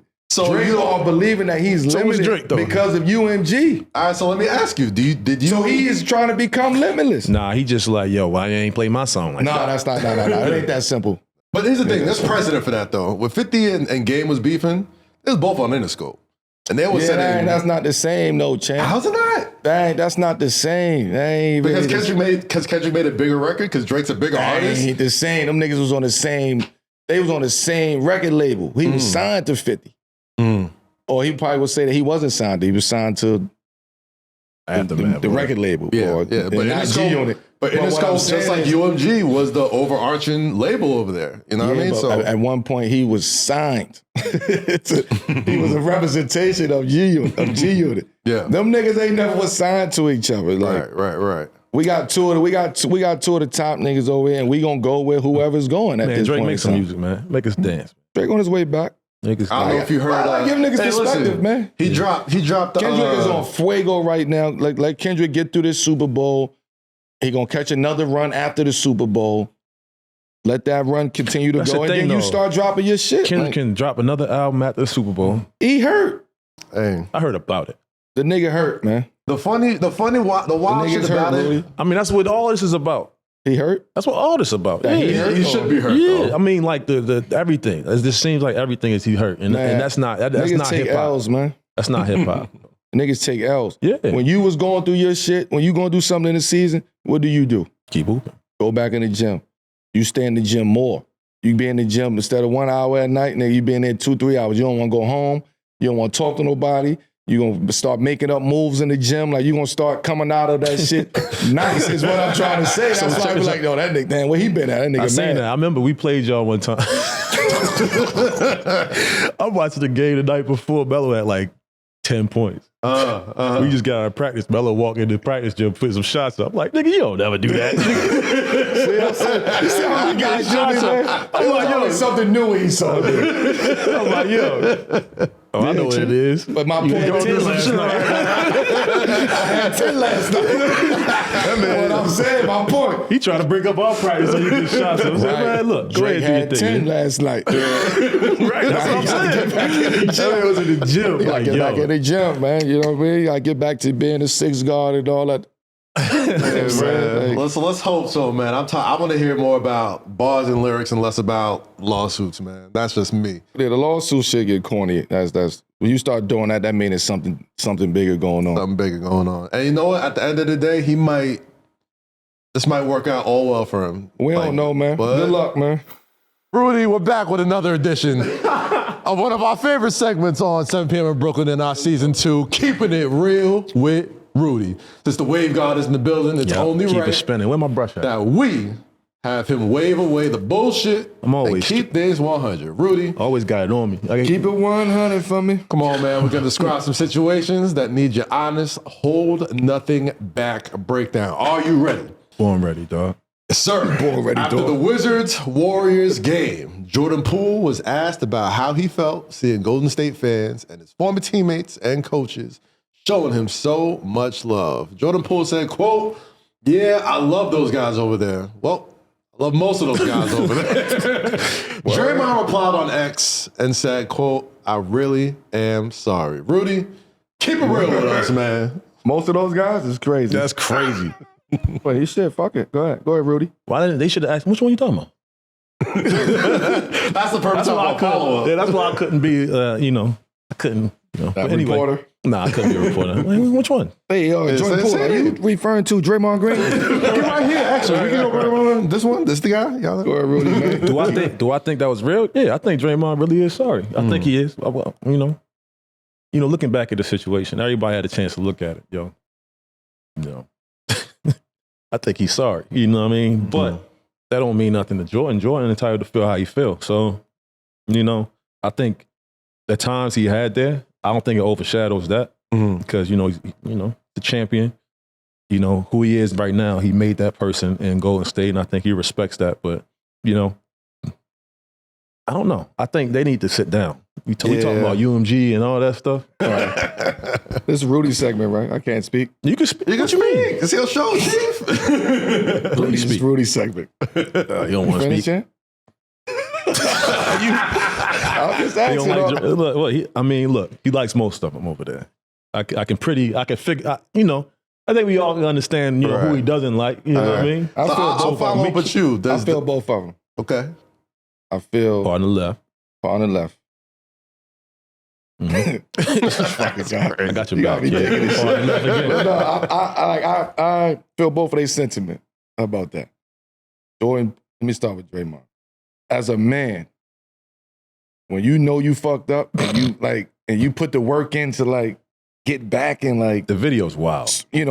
Apologetic. Nah, the video's crazy. And sorry, I'm saying for his own personal growth, Draymond, for you to do that and go through that, and you realize, damn, I fucked up. That took a lot for him to go through that. Let's not take that back. On the flip side of that, so that's why I see Draymond, damn, I'm really sorry, my nigga. I'm sorry.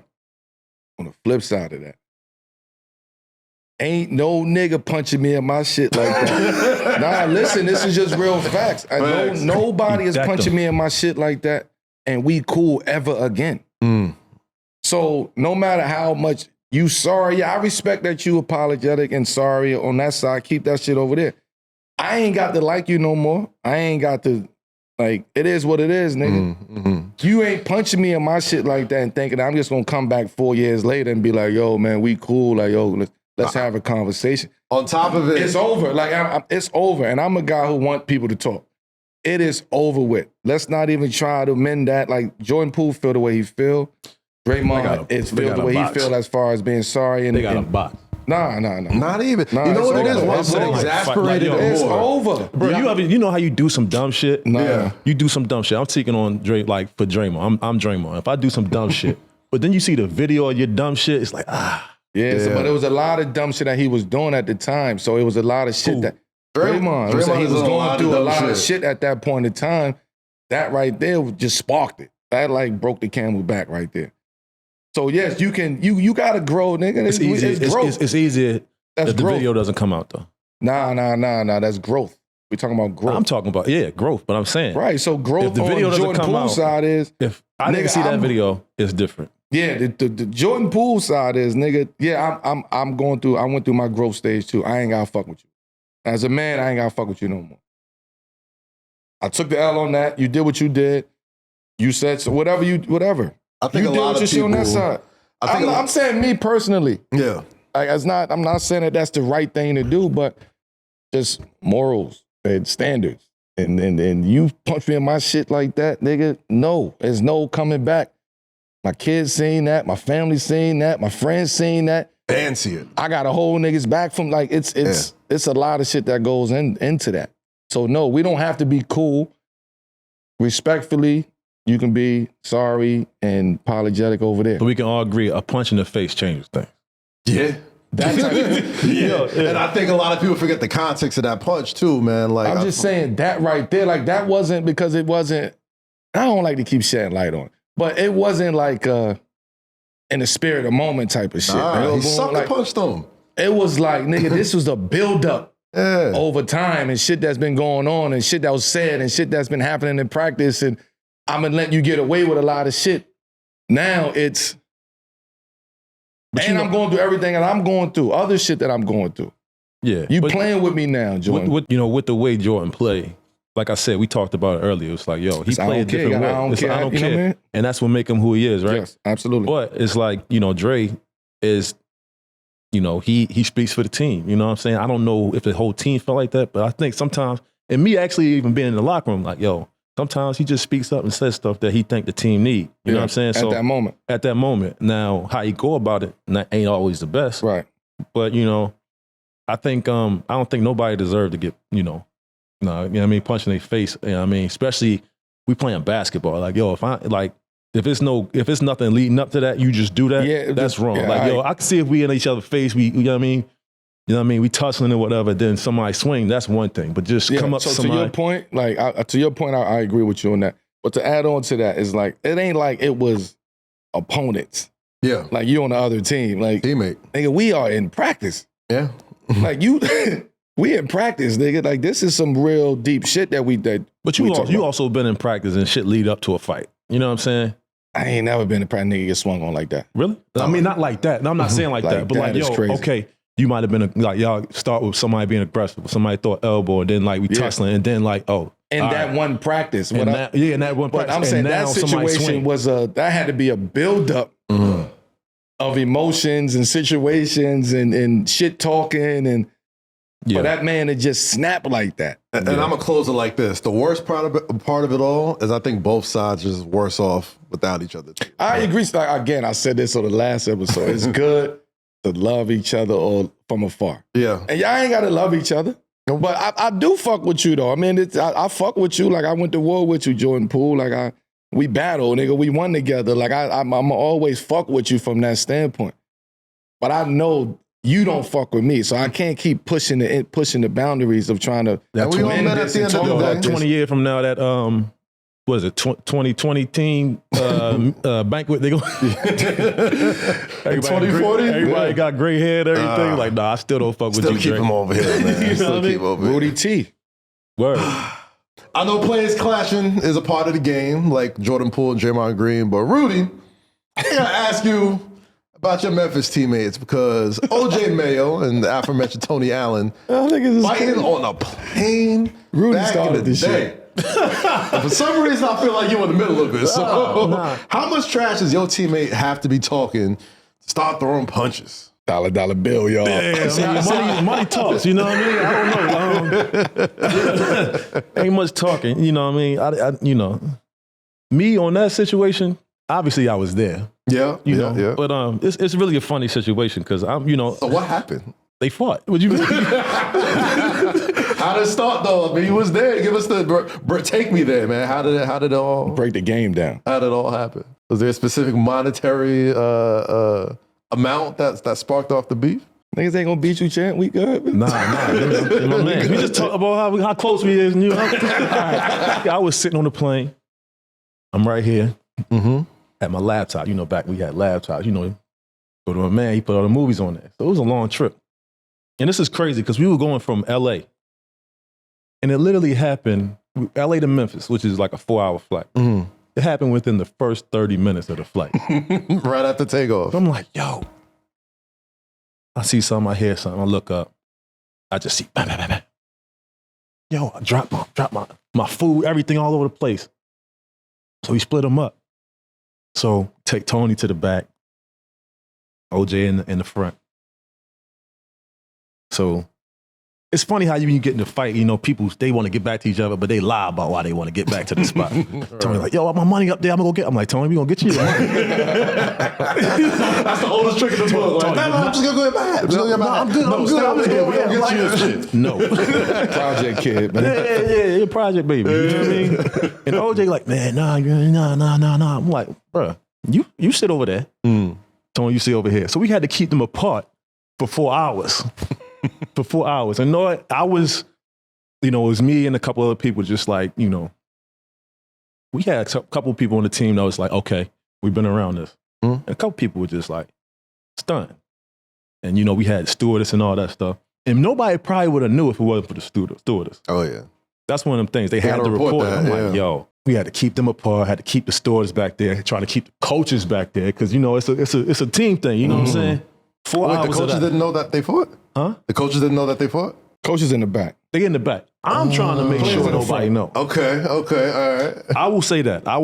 I tried to make sure nobody saw it. Okay. And Lionel Hollins, he with the shit too. Like he was like, what the fuck is going on up there? I'm like, Coach, we got it. Sit back there. And he also understand the team that y'all have. Yeah, he understand the team. And you know, we had the perfect team for that because it just was what it was. You know, Zebo. Brown House, man. That was the personality of the team. It was a personality of the team. It just happened to be within the team at that time. I think we grew from that though. Like we all understood each other even more. But sometimes, you know, was the energy different? Huh? You beating around the bush. Was the energy different after that? After the punches, it was, we know public you know, it's public knowledge that it was a lot of punches being can't thrown. think right, man. It's cold in here, man. You can think. I understand. I don't want to put you in that situation. We ain't trying to start no shit. I ain't trying to make you relive some shit. I'm just telling you, bro. I dropped You the my damn closest food. source to it. We can't go to Stephen A. We can't go to No, we ain't gonna go to Stephen A. Right, No, we this is going what to Rudy happened. Gay, not Stephen A. Punches were thrown. Yeah. You know what I'm saying? The toughest part was keeping them away from each other after. You know, afterwards we drove to the gym, had a conversation, and it was certain buzzwords that we couldn't use no more. Mm-hmm. Like what? You figure it out, man. We'll let y'all figure that out. No. I mean, you know. There are certain keywords that would re-spark the flame, I would say. You gotta say great soup. You can't say shark. Yeah. Say little clock or something. Don't say what, nigga. You know what I mean? Say little clock. But nah, he you know, it's just one of those situations, you know, a couple buzzwords that I think we at this point right now in our lives we will still fight over. So Yeah. There's a couple of them words that there's no coming back from. Of course I'm not gonna tell y'all who won, but you know what I'm saying? It was It was a night. It was a flight. All right, my better question is how did quick. It was quick. Okay. All right. How did y'all come back together as a team Yeah, after how that? y'all gel after? I could have fractured y'all. Did it fracture y'all? No, it made us better. Because we had like I said, we had an understanding of each other. Like, you know what I mean? Y'all was a nut ass team though. We were. Everybody keep talking about the Nuggets and this and that. Nigga, the Grizzlies, Yeah. this was nuts. The And difference Lionel- is we in Memphis though. What makes it even more nuts? No, that makes it better because it's Memphis.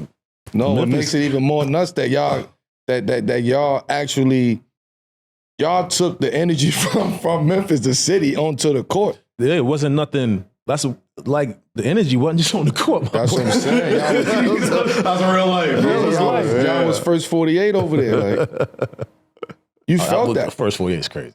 Yeah, first 48. I'm about to niggas say right the context of that is crazy. I know. What you mean? Talking about Memphis. Bro, they was 48. filming first 48 while we going to the games. Nigga, what you talking about? We talking basketball. Exactly. First 48 is crazy. Nigga, they was filming. They You didn't come outside in Memphis, nigga. That's why. No, you was on You know Bill. I was outside. Bill, that's it. You know. Bill Street with you. You didn't come outside. With you. No, nigga, you didn't come outside. We was outside in Memphis. You know what I'm saying? We seen them filming first 48 and kicking indoors while we go to the game and all that. You was already in the practice court and shit. Lying, man. That's a you was fact. there right after me because you had 10 the day before. Remember? 10 points the day before. 10 points. You That's came how I in know there I got to the gym earlier. And we seen this kicking indoors. Memphis was nasty. I fuck with Yo, Memphis. that was funny. I'm like, But yo, go ahead, man. That's y'all team. what Go the ahead. fuck is Melo doing here right now? I look at the box score. Oh, all right, I get it. Watching the dog get kicked You a in. hater, man. No, I'm not. Yo, You was always a hater. you taught me bro. something that day. You don't have two bad games. They still hurting over That's the the Ravens. rule. You don't man. have two bad games. Yeah. They went from bonding over the Ravens' pain to wanting to scrap now. I got so. see Memphis. just be lying. That's why Gotta bring it back. Memphis is I Memphis. was You know, outside. I fuck with Memphis though. Always had love with Memphis. Shout No, out that is a Memphis. true statement though. That first 48 shit. Yeah, it was. That's true. That's true. And y'all took on that person, that energy of shit that was going on out there. Y'all absolutely took on the personality of the city. For that city. And it hasn't changed much. It hasn't changed much over the years. So man, shout I'm out. not taking no slander of Memphis, Tennessee, man. I Love love Memphis. Memphis, bro. Nah, no slander I at grew all. up there. Y'all fuck with Memphis. Hell yeah. A little B more, a little bit. It is just country.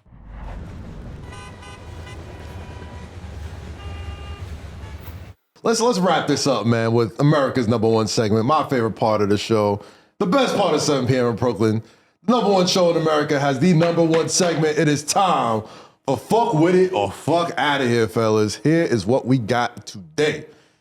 Whew, we had a lot to talk about this before we turned the cameras on, so I can't wait for this part. During a recent podcast interview, Scottie Pippen had a lot to get off his chest. Oh, this is a real question. Huh? Among some of them, many things he had to say was, one, he claimed that the NBA under Adam Silver looks bad compared to how it was under David Stern because Adam Silver allows players to have more input.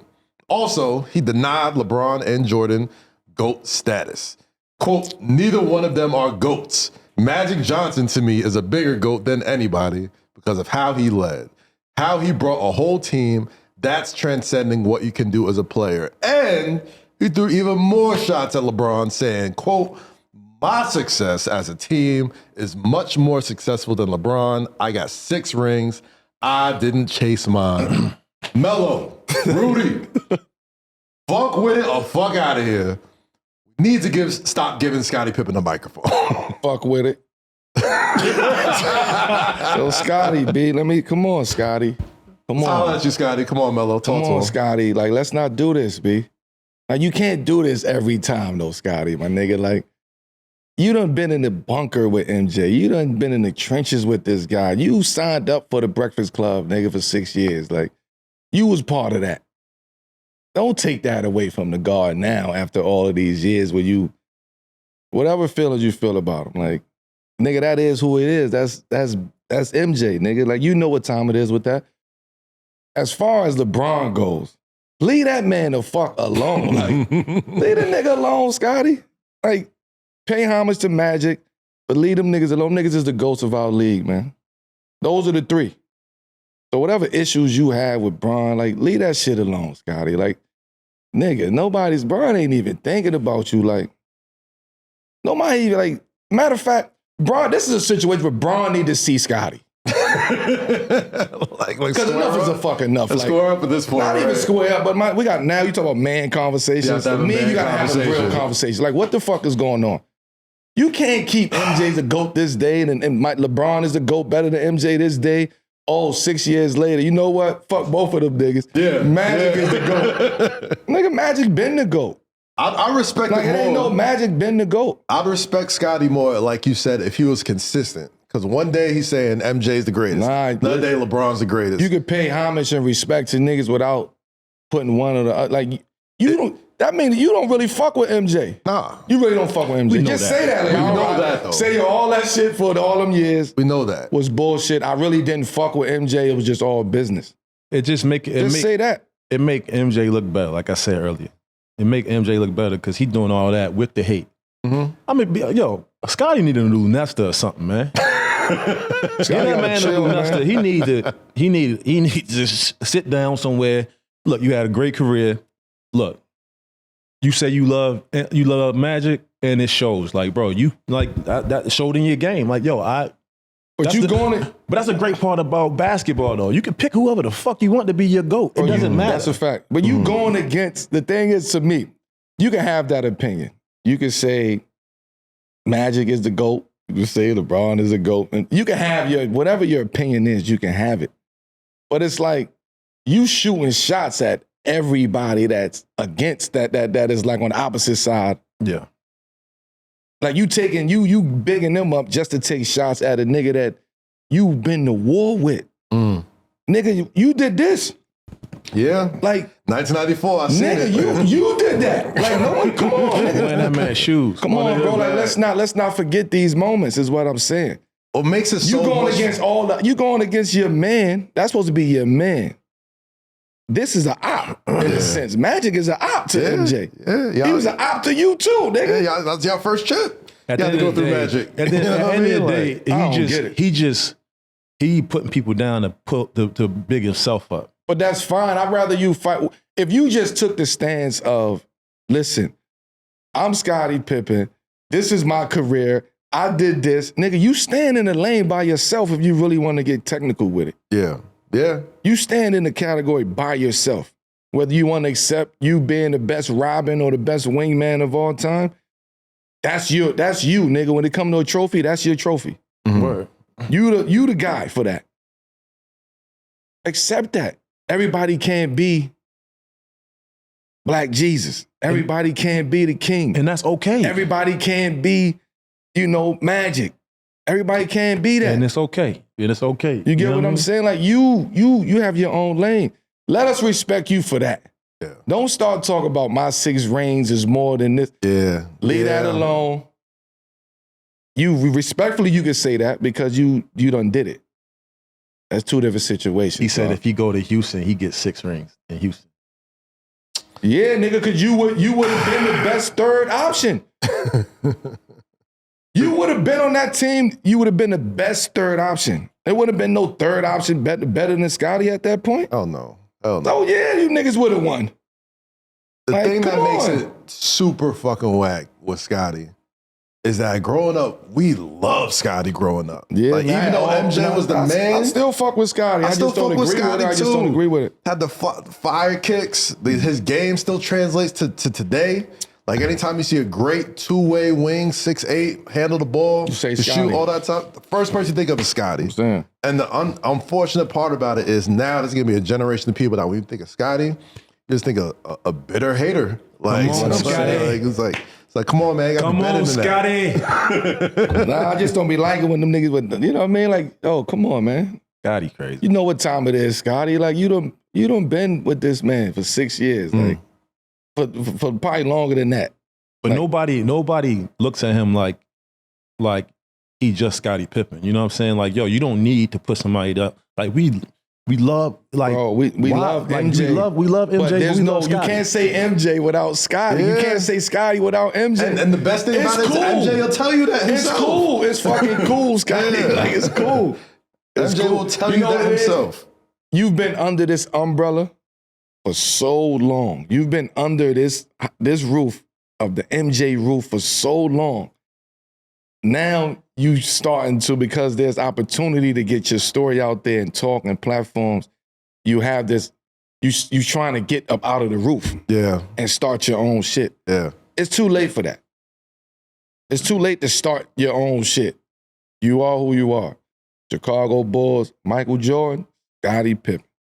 And there's nothing wrong with who he is. There's nothing There's no wrong with wrong that, with nigga. it. You are Scottie, nigga. Why you acting like that? Hall of Famer, man. One of Leave the these best to niggas ever do alone. Bron ain't thinking about you. it. Come on, MJ Scottie. ain't thinking about you. Come on, Scottie. You could be better than that. And Come on. let's so- close this out real quick, man. To close this out, just hours after Wemby swapped jerseys with a young fan, Wemby discovered that the jersey he gave away was already up for auction. The sweat probably hadn't even been dried off that jersey before it already hit eBay. So fuck with it or fuck out of here. Using your kid to secure priceless NBA memorabilia. I'm definitely getting that the fuck out of here. But I got to hear from y'all too, because I'm sure it has happened on more than one occasion I'm from y'all. fuck out of here. Yeah, fuck out of here. I mean, I'm sure Rudy has seen it. I've seen it when you like the dad or the guy come over. Yeah. You probably don't sign it, and he send the kid over. It's like, Dad, you got the same shirt that man. All right. Where you get that hat from? He just had that. They be like, oh no, I don't know him. Nigga be behind the bus and shit, looking. But that happens. I've seen it. And you wind up signing the shit anyway because you feel bad. Like, He's just like, I know it's the a kid. You know what I mean? Yeah. But yo, man, you be wanting to curse the guy out. Like, man, don't Yeah. be sitting no fucking kid over here. Like, you ask. You sign- get turned down, you get turned down. You sign the Gotta live one, with you got that. your head down, then that dude go around the line, go to the end of the line, get something else signed. Nigga have a Like, card yo. around the guy like this. It's him back there. Like, man, get out of here, man. So funny Sign that enough, shit. they said that Wemby went and bought the jersey back I would have off too. eBay. Would y'all would have did that? Yeah. Nah, I don't know if I would. Wemby jersey? A Wemby jersey in France. Yeah. It's Wemby. He buying his own jersey. He bought his own jersey. Yeah, you he said. bought once Yeah, he saw he all bought the auction, jersey from the He auction. bought the jersey back I'm- from the I'm doing auction. that. Yeah, How much we 1,000%. I respect it. How much we talking about? I a might let couple that go. I'm sure it's a drop in the bucket for him. You It's probably got a a couple hundred. respect thing at that point. Couple $100. Yeah. It's a respect thing, though. You know what I mean? I don't want no signed shit out there in the market if I ain't, this was you to you personally. Yeah. But if you really need it, then go ahead. Yeah, but at the same time, you want to put a message out there too. You know what I mean? I Like, would have bought my shit back too. or just buy your shit back. Let people know, hey man, I'll sign the kid's jersey. I'll sign your jersey.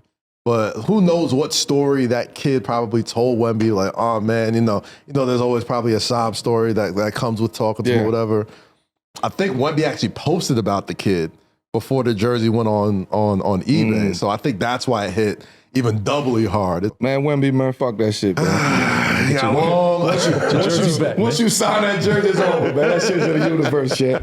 I'll take that back. I'm bluffing. I ain't gonna get my shit back. Let me sign another one for you, dude. That's not even. I ain't using that energy to go look for that jersey, man. I'm sure it found him, which probably made it hurt even more. He probably wasn't even looking for it. He's like, what the fuck is this? Yeah, true. But it is what it is, man. This is another great episode of 7 p.m. in Brooklyn, a Wave Sports and Entertainment original presented by FanDuel. Subscribe to our YouTube and podcast channels, like, rate, and review. For myself, for Rudy, for Melo, signing off. Catch y'all next time, people. Have a good one. Pardon the left. Pardon the left. Peace.